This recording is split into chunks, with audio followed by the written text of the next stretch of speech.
Bible हमें बताती है उत्पत्ति 8 के 6 to 12 में। यहाँ पे बाइबल हमें जल प्रलय के अंत के बारे में बता रही है, जहाँ पे नूह 40 दिन के बाद अपने जहाज से एक कौवे को भेजता है ताकि कौवा जाके देखे कि पृथ्वी पर से पानी कम हुआ है कि नहीं। लेकिन जब नूह कौवे को भेजता है ना, कौवा वापस लौटता ही नहीं, वो उसी पानी के ऊपर इधर उधर फिरता रहता है। और जब कौवा लौटता नहीं, ये देख कर नूह एक कबूतर को भेजता है और कबूतर थोड़ी देर के बाद वापस लौट आता है। नूह कुछ दिनों बाद वापस उस कबूतर को भेजता है और इस बार कबूतर अपनी चोंच में जैतून का पत्ता लेके आता है और नूह उसके 7 दिन के बाद वापस कबूतर को भेजता है और इस बार कबूतर लौटता नहीं है। अब सवाल ये है, कबूतर पहली बार में ही वापस लौट आया, लेकिन कौवा क्यों नहीं लौटा? आपको पता है, कौवे का एक स्वभाव है छीन के खाना, गंदगी में रहना, गंदी चीजें खाना। जब कौवे को भेजा ना नूह ने, तो उसी पानी के ऊपर जिसके ऊपर वो उड़ रहा था,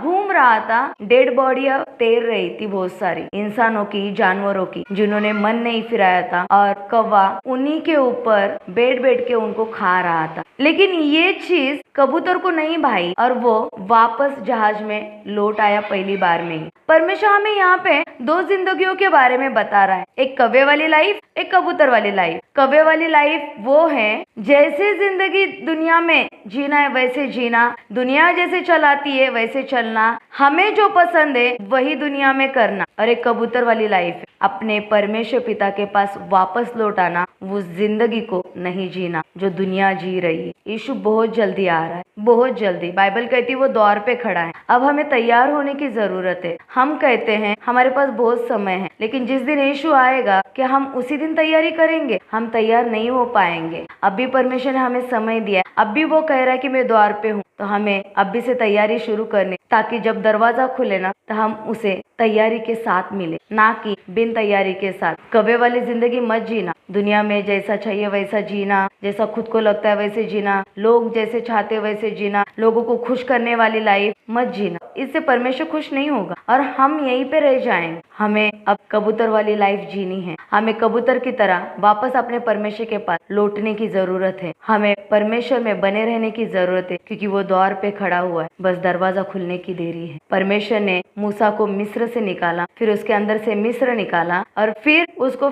वापस मिस्र में भेजा ताकि लोगों को बचाए। आज परमेश्वर ने हमें दुनिया से निकाला है, फिर हमारे अंदर से दुनिया भी निकाली उसने, लेकिन जैसे ही हमें दुनिया में भेजा, हमारे अंदर वापस दुनिया आ गई। अब दुनिया को छोड़ो और परमेश्वर के पास वापस लौट आओ कबूतर की तरह। परमेश्वर बहुत जल्दी आ रहा है, तैयार हो जाओ।